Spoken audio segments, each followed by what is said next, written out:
uppercut, uppercut, sonic boom. Do you want to win more games of PUBG Mobile? Do you want to become a PUBG Mobile master and win more games? Well, I hope so, because the SEO tool I use said that'd be a great title for a video. And since it's kind of in the ballpark of what I want to do, let's use it. The best way I know how to teach you to become a better PUBG Mobile player is to show you cuts from a full gameplay, which I'm going to do today.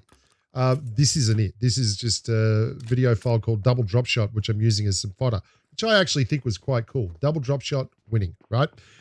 But I want to point out a couple of things when people say, but you're not that great at PUBG Mobile. I don't think I'm great at PUBG Mobile, but I'm a 50-year-old man, well, 50 plus, and I can't beat people with better reflexes. I can't beat them better eyesight, better reaction times.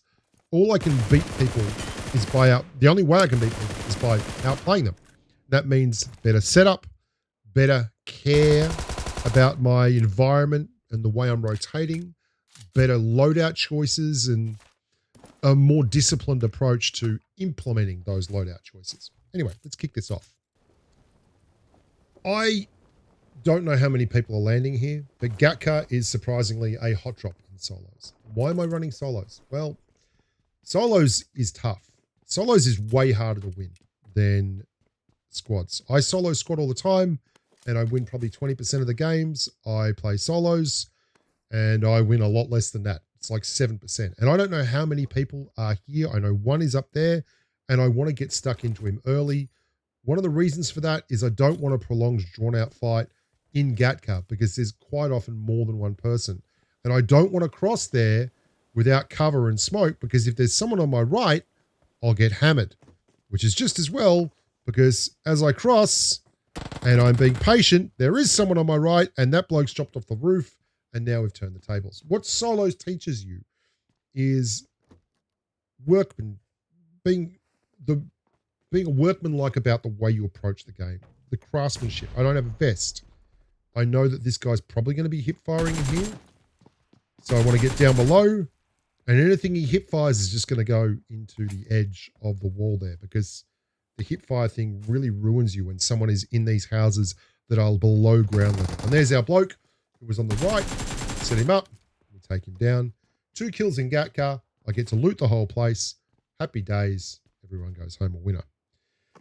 Now, I've driven up towards Milta, and I'm like, oh God, he must be on the roof. I'm pre-firing everything because, I mean, you drive into a random compound, and now I'm just firing. Now, why am I firing? It seems dumb, doesn't it? I'll tell you why I'm firing. If you're on the roof in solos and you make a whole lot of noise, people will come and kill you. So immediately he jumps off the roof because he's afraid, and well, he should be, of someone taking an angle and firing at him from the 3 stack on the corner. So as I start to leave, you know it. You know it. This is the care and attention to detail you need to have. And you need to be patient. Like, I know that there's no way that guy can hit me here. I'm quite comfortable. I'm going to get some heals in before I leave. Was it likely he was going to clear me? Hell no. The last thing I want to do is catch someone I'm rotating into and actually get cleared in a solos game. So we take our time, we maximize our outcomes, and minimize the risk. Now, you saw me check the circle. One of the reasons I checked that circle was because I wanted to instigate a bridge camp if at all possible. Bridge camping in solos is actually super, super effective. You might ask why more so than squads. And the reason is this. A lot of people who play solos play it for rank more than they do in squads, I believe. There's a lot of people that play for rank in squads, but hell, after you've got Ace Master 20 for the 15th time, who cares, right? And if you're going for Conqueror in squads, dear God, have you not got a life? Anyway, so what they will do is people will play passively. That means very, very late rotations, which is a really key thing in solos, because it's difficult to clear someone in a car that's rotating 120 kilometers an hour as they go through a field or behind a hay bale. It's not so hard when they have to cross a bridge, okay? And it's absolutely brutal, but I'm going to hold this into the blue. I'm going to hold this into the blue because, as you can see, there's still 20 people left. And 20 people left in solos is a lot of people. I'm thinking more have to rotate, but eventually the blue is so deep, and I'm like, okay, there's going to be no one else coming. And you know and I know that that's a lie. There is always someone else coming in solos. Always someone else there. And it's something that you learn in this gameplay mode that will hold you in great stead throughout your PUBG Mobile career. If you are playing in squads, if you are late game and you're like, I don't know where everyone is, but surely there's no one over there, then someone will be over there. If you're playing and you're like, I think I heard a noise, you heard a noise, okay? You got to learn to trust your gut and trust your instincts. Do you see how quickly I got out of there? That's because there's 12 people left. And if you screw around over here, you are going to get absolutely poleaxed. If you have a hit in the middle of a compound or a field, you've got to move. You can't just sit there and loot. I see people die all the time in squads, all the time looting. And that guy took an angle after getting those shots off. The other thing you'll note is I've got band-aids. I've got band-aids because when you rotate in a car, in solos, it's quite often the safest thing you can be doing. And driving around and bandaging can be a lot more comfortable than pulling up at a compound and having to wait and hope you're safe. Like that guy was there already. And I left that compound because I'm like, well, I need to buy another helmet. And the last thing you want to do is get pinched. Taking a gunfight when you are unsure that there's going to be a safe exit or that there could... Look, let me put it this way. If you want to push a gunfight, there is nearly a 100% chance that as you get towards the last circle, the guy is going to have a DBS. It's the stupidest gun in the game. And I get in trouble for saying this. But I've said this to devs. I've said it to other CCs. I'll say it to anyone who listens. It is the most negative impact on PUBG Mobile that a weapon can have. The DBS and the M416 loadout is the most brain-dead, toxic loadout in the game. It encourages people to lie down and spray at extreme ranges and to hide behind a wall and never move when it's close. Again, remember what I said about being quick? Watch how quick we are. See ya. Don't need to loot that box. Ta-ta. Happy days. I'll be over here if you need me. Now, a lot of people don't like what I say about those two weapons in particular. But after playing like 100 solo games this season, getting to Ace, Master, whatever it is, I am constantly coming up against people who are terrible players, but they can point a gun at a doorway. And that is their whole contribution to the gameplay meta. Point a gun at a doorway. I'm pushing in, he's leaving. This happens all the time. And it's why you don't want to get stuck at compounds like I was before, where you push in if there's someone actually actively hunting you, like that guy in the buggy who's M416 spraying me. Because what will happen is they'll keep giving ground. You'll get dragged in, and next thing you know, you're pinched and in the middle of an absolute hellhole. Nice bit of utility work there. Panic at the Disco from that bloke. Should probably have had a crack at me earlier than that. But, you know, that's neither here nor there.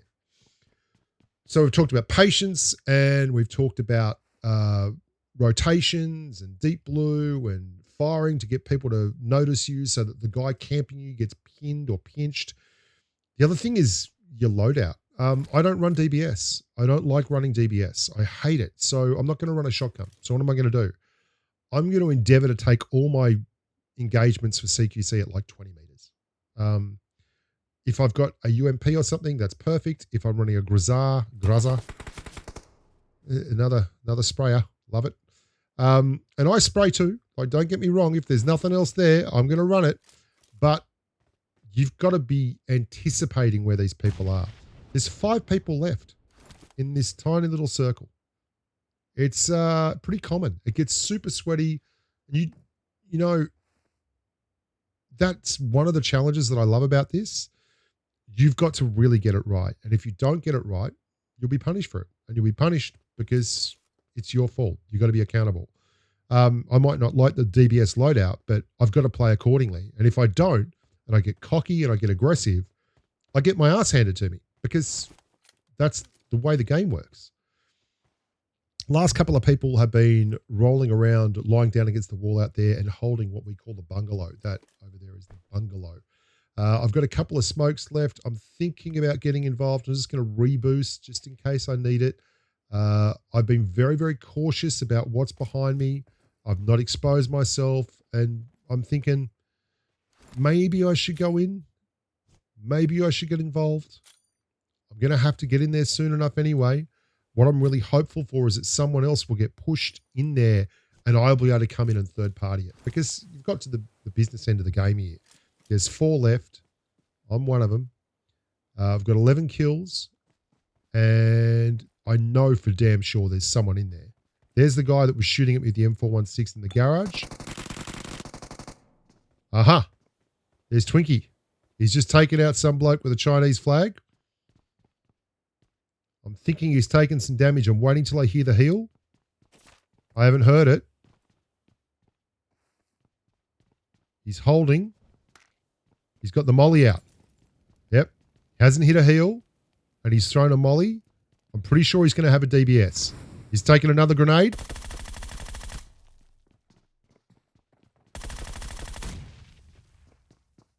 Here's the last guy. Runs in. Runs away again. They're wild for it. They're wild for it. Takes an angle on the corner, but doesn't have the courage of his convictions and keeps on moving. See, that guy there, he was waiting. He was waiting for me to push in. He was certain I was going to push in. And it was a good call. But, you know, he didn't end up having the DBS. That was the other thing. Like, I was expecting it, but it wasn't there. And I was very happy. I was very happy because this has been quite a while between wins here. We're taking our time. We're being patient, and we know exactly where he is. I might fake a gren. Quite often in this situation, I'll fake a gren and immediately pull the gun out. It used to work a lot more than it does now. Like, it's a lot less popular amongst the grenade fraternity. Here he comes. He's just left too long. He should have pushed me when he had the chance. And that's it. That's a little bit along the road to becoming a PUBG Mobile Master and doing your things. I think this was actually the game where I got ace in solos for the first time this season. We're well past that. It's very competitive on Asia. Very bloody competitive. Until next time, look after yourself and stay safe on the battlefield. Au revoir, amigos. Bye for now.